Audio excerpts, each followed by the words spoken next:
News at 10. A Northwest Phoenix neighborhood wakes up to crime scene tape. We'll tell you what happened and why there's a separate police shooting that could be connected. The much-anticipated cool down arrives this week, when we could see highs in the 80s minutes away. Former President Donald Trump holding a campaign rally in Arizona again. He's up north today. Who he brought on stage with. A comet that hasn't been seen in 80,000 years is making an appearance once again. Where and when you can see it. 12 News at 10 starts now. Thank you for joining us on 12 News at 10. I'm Troy Hayden. First tonight, a man believed to be involved in a deadly shooting in Northwest Phoenix was killed in an officer-involved shooting. Police responding to calls of a shooting near 49th Avenue in Thunderbird about 8 o'clock this morning. Witnesses pointed out a man who they say was part of it. Officers tried to stop him, but he drove off, leading police on a short chase. It ended near 99th Avenue and Thunderbird Road, where the man allegedly got out of his car, pulled out a gun, and pointed it at officers. Those officers then shot at him, and the man also apparently shot himself. He died at the hospital. The victim of the initial shooting was also killed. It's a tragic incident today here for our community where two people have lost their lives. No officers were hurt. Police are still trying to figure out what happened and what started that first shooting. Phoenix police trying to find a suspect in connection with another deadly shooting. Detectives telling us it happened this morning at a home near Baseline and 27th Avenue. Police say when they got there, the man was already dead. Police asking anybody with any information to call Silent Witness, and that number is 480-WITNESS. Two children are rushed to the hospital after being hit by a car in the North Valley. It happened in Anthem near Galvin Peak Parkway. Daisy Mountain Fire Department says both children were taken to the hospital. They are expected to be okay. The driver stayed at the scene, and speed and impairment, neither are being considered a factor in that crash. Here we are just weeks away from Election Day. We're turning to Decision 2024, and we're learning more about a man who was arrested near former President Donald Trump's campaign rally in Coachella, California, near Palm Springs. Federal officials say as of now, there's no evidence to indicate the man detained before the rally yesterday had any intention of trying to shoot Donald Trump.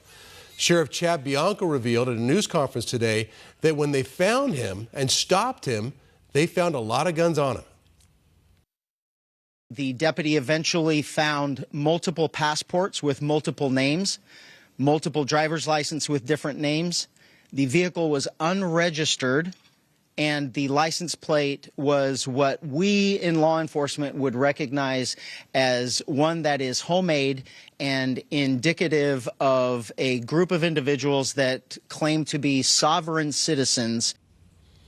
Authorities detained him on gun charges, and he was jailed. He later posted a $5,000 bond and was able to get out of jail. Donald Trump's campaign responded to the events, thanking law enforcement for their action. And today, the former president held a rally here in Arizona in Prescott Valley. He also got the endorsement of the National Border Patrol Council at that event. 12 News journalist Justin Pizzera with a look at the rally today. Shortly before the rally, Mr. Trump held a roundtable backstage where he really focused on addressing the voters who are members of the Church of Jesus Christ of Latter-day Saints. That is a group that he wants to focus on and that he really wants to come out and vote this election cycle. During the rally, though, much of this speech was focused on the southern border. That is the #1 issue he says is facing the country. In a packed arena in Prescott Valley, former President Donald Trump laid out his plan and complaints about the country and his opponent, Vice President Kamala Harris. Kamala Harris's reign of terror ends the day I take the oath of office. For 2 hours, Mr. Trump spoke to the crowd. The bulk of his speech focused on the southern border. The #1 issue they have down is the economy and inflation, and I agree they're horrible issues.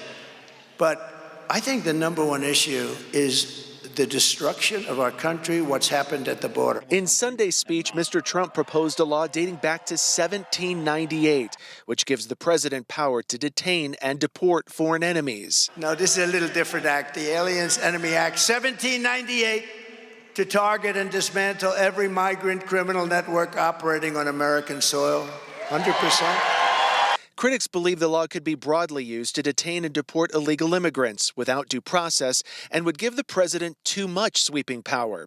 Trump is also proposing a mandatory prison sentence without the possibility of parole if someone crosses the border illegally and is caught doing it again, and the death penalty if an illegal immigrant kills an American citizen. Mr. Trump says if he wins, he will rescue Arizona. November 5th, 2024 will be Liberation Day in America. Mr. Trump says that he is really looking forward to holding another rally, this time at Madison Square Gardens on October the 27th. That'll be the final stretch of the campaign. He says his campaign is also looking at booking arenas in Pennsylvania and Atlanta.